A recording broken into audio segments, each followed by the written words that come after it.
Welcome to 10 Digit Wonder. If you like the video, press the like button, subscribe the channel and click the bell icon. Dear बच्चों, प्रश्नावली 3.3 का पहला सम, निम्न रैखिक समीकरण के युग्म को प्रतिस्थापन विधि से कैसे हल करेंगे उसकी और एक उदाहरण अभी देखेंगे। जो आप लोगों को एक्सरसाइज 1 में जो सम है √2x plus √3y is equal to 0। ये रैखिक समीकरण का युग्म में दो समीकरण होते हैं, जिसमें पहला समीकरण है √2x plus √3y is equal to 0। इसको मार्क करेंगे 1। √3x minus √8y is equal to 0। इसको मार्क करेंगे 2। तो प्रतिस्थापन विधि का प्रयोग करने के लिए सबसे पहले हम लोग दोनों समीकरण में से किसी एक समीकरण को लेंगे जिसमें x को y के पदों में या y को x के पदों में व्यक्त करेंगे। वो हम लोग आसानी से करने के लिए यहां हम लोग दूसरी समीकरण को ले लेंगे। समीकरण 2 से आप लोग इसमें रूट को देखते साथ टेंशन में आ गए होंगे कि अरे √3x √8y तो बहुत टफ रहेगा होगा। ऐसे कुछ नहीं है, बहुत सिंपल है, आसान है। सबसे आसान वाला इस एक्सरसाइज में ये सम है। थोड़ा सा ध्यान से देखिएगा, आप लोग आराम से कर लेंगे। तो √3x माइनस √8y उस समीकरण को ले लिए हैं। x को एक तरफ रख लिए, y के पदों को उस तरफ लेके चले जा रहे। तो माइनस √8y इधर जाएगा तो प्लस √8y हो जाएगा। ये ऑलरेडी 0 है तो 0 प्लस √8y रहेगा। फिर केवल x हमें चाहिए तो x बराबर √8y, जो √3 यहाँ गुना में है वो यहाँ भाग में आ जाएगा। तो x बराबर √8y बटा √3। अब इसको मानिए समीकरण 3। अब जो x की मान हमें मिला समीकरण 3 से, उसे हम लोग समीकरण 1 में प्रतिस्थापन करेंगे। क्यों 1 में?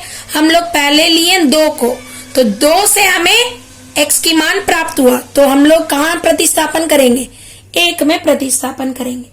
तो समीकरण 1 में x का मान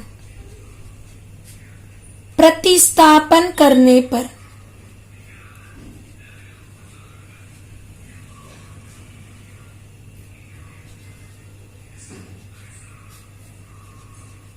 क्या प्राप्त होगा?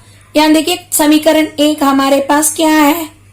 √2x plus √3y is equal to 0। ये हमारे पास जो समीकरण 1 से मिला है। अब यहां x के बदले में हम लोग √8y बाई √3 को प्रतिस्थापन करने वाले। तो √2 इंटू x के बदले में √8y बाई √3 डाल दिए, फिर प्लस √3y बराबर 0। अब √8 इंटू √2 गुना करेंगे तो हमें प्राप्त होगा √2 इंटू 8 √16।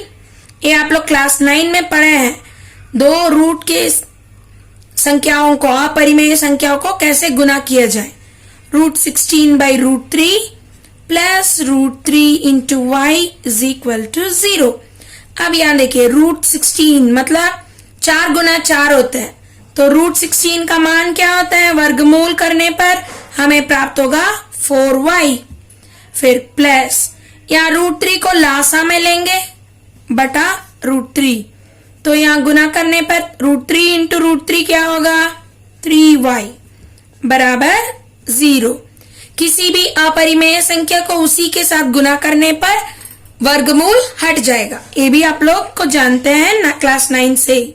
तो 4y प्लस 3y कितना है? 7y इज इक्वल टू √3 जो है इधर भाग में है तो उधर चला जाएगा गुना में, तो 0 गुना √3 तो मान मिलेगा 0।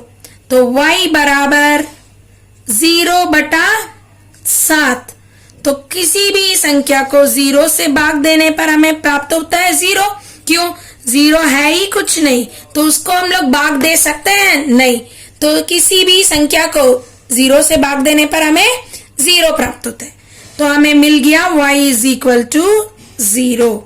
अब इसको कहां प्रतिस्थापन करेंगे? समीकरण 3 में। समीकरण 3 क्या है हमारे पास? देखिए x बराबर √8 बाई √3 इंटू y के बदले में अब क्या मानोगे? 0। तो इससे हमें मिलेगा x बराबर √8 को 0 से गुना करिएगा 0, किसी भी संख्या को 0 से गुना करने पर 0। अब 0 बटा √3, अभी तो मैं बताया था 0 को किसी भी संख्या से भाग देने पर 0। तो हमें मिल गया x इज इक्वल टू 0 और y इज इक्वल टू 0। तो हल हमें प्राप्त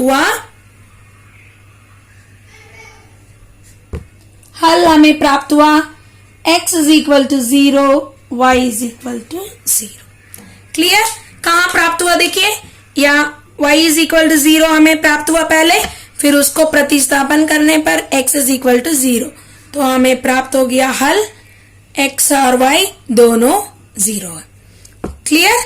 अगला सम में मिलेंगे। इसको अच्छे से देखिए और ध्यान से समझ लीजिएगा।